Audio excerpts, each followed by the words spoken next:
बृजभूषण शरण सिंह को होगी सजा। 18 जुलाई को कोर्ट ने भेजा समन, कहा कार्रवाई के लिए हमारे पास पर्याप्त सबूत हैं। बृजभूषण सिंह ने छेड़खानी की थी, पीछा भी किया था, मुकदमा चलना चाहिए और सजा भी मिले। दिल्ली पुलिस ने चार्जशीट में कही ये बात। महिला रेसलर का 6 जगहों पे हुआ उत्पीड़न, बृजभूषण के खिलाफ 15 लोगों ने दी गवाही। चार्जशीट में हुआ बड़ा खुलासा, आइए जानते हैं पूरा मामला। महिला पहलवानों से यौन शोषण के मामले में भाजपा सांसद बृजभूषण शरण सिंह पर मुकदमा चले और उन्हें सजा मिलनी चाहिए, ऐसा दिल्ली पुलिस ने कोर्ट में दाखिल चार्जशीट में कहा है। पुलिस का कहना है कि बृजभूषण के खिलाफ यौन उत्पीड़न, छेड़खानी और बदनीयती से पीछा करने का मामला बनता है। पुलिस ने कहा कि बृजभूषण के खिलाफ जो 6 मामले दर्ज हैं, उनमें से एक ऐसा भी था जिसमें वह शिकायत दर्ज होने तक लगातार छेड़खानी करते रहे हैं। पुलिस ने एफआईआर में बृजभूषण के खिलाफ आपराधिक साजिश की धारा 506, महिला से छेड़खानी की धारा 354 और यौन उत्पीड़न की धारा 354A के तहत केस दर्ज किया है। पुलिस ने जो 6 मामले दर्ज किए हैं, उनमें से 2 धारा 354, 35A और 354D के तहत केस दर्ज किया है।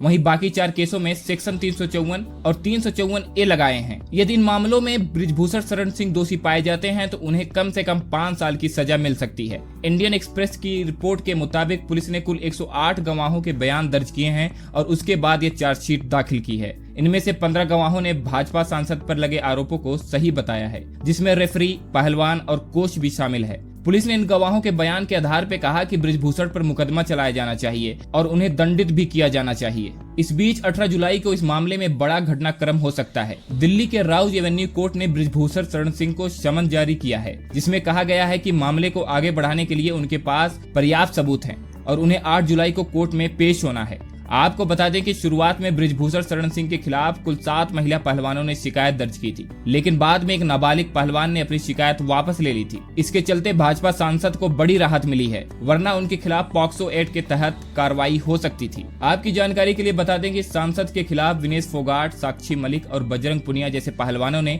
1 महीने से ज्यादा समय तक जंतर मंतर पर धरना किया था। यहाँ तक कि वे अपने मेडल भी गंगा में बहाने जा रहे थे। उन्होंने 23 अप्रैल को अपने आंदोलन की शुरुआत की थी, जो 28 मई तक चली थी। बाद में सरकार के दखल के बाद ये समाप्त हो गया।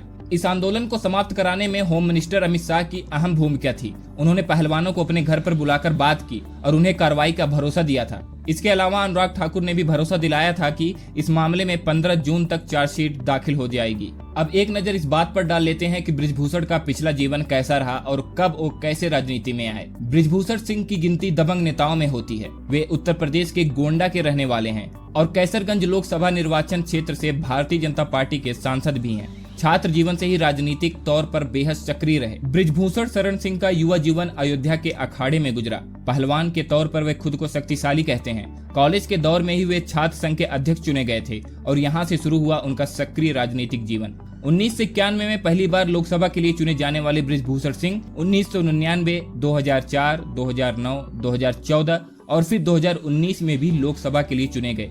कुल मिलाकर वे 6 बार लोकसभा के लिए चुने गए हैं। वे 2011 में ही कुश्ती महासंघ के अध्यक्ष भी हैं। 2019 में ही तीसरी बार कुश्ती महासंघ के अध्यक्ष चुने गए। 1988 में वे बीजेपी से जुड़े और फिर पहली बार 1991 में रिकॉर्ड मतों से सांसद बने। हालांकि भारतीय जनता पार्टी के साथ मतभेद के चलते उन्होंने पार्टी छोड़ दी थी और 2009 के लोकसभा चुनाव में वे सपा के टिकट पर कैसरगंज से जीते। इसके बाद वे एक बार फिर 2014 के लोकसभा चुनाव से पहले बीजेपी में शामिल हो गए। बाद के वर्षों में बृजभूषण शरण सिंह का प्रभुत्व गोंडा के साथ साथ बलरामपुर, अयोध्या और आसपास के जिलों में बढ़ता गया और वे 1999 के बाद से अब तक एक भी चुनाव नहीं हारे हैं। बृजभूषण शरण सिंह के बेटे प्रतीक भूषण भी राजनीति में हैं। प्रतीक भूषण गोंडा से बीजेपी के विधायक भी हैं। बीजेपी से जुड़ने के बाद बृजभूषण शरण सिंह ने अपनी छवि एक हिंदूवादी नेता के तौर पर बनाई और अयोध्या के बाबरी मस्जिद ढांचे के गिराने के अभियुक्त भी रहे। बृजभूषण सिंह का नाम बीजेपी के कद्दावर नेता लाल कृष्ण आडवाणी के साथ 39 अभिव्यक्तियों में शामिल था, जिन्हें 1992 में अयोध्या में बाबरी मस्जिद के ढांचे को गिराने का जिम्मेदार माना गया था। अतीत में उन पर हत्या, आगजनी और तोड़फोड़ करने के आरोप भी लग चुके हैं। हालांकि सितंबर 2020 में कोर्ट ने उन्हें सभी आरोपों से बरी कर दिया था।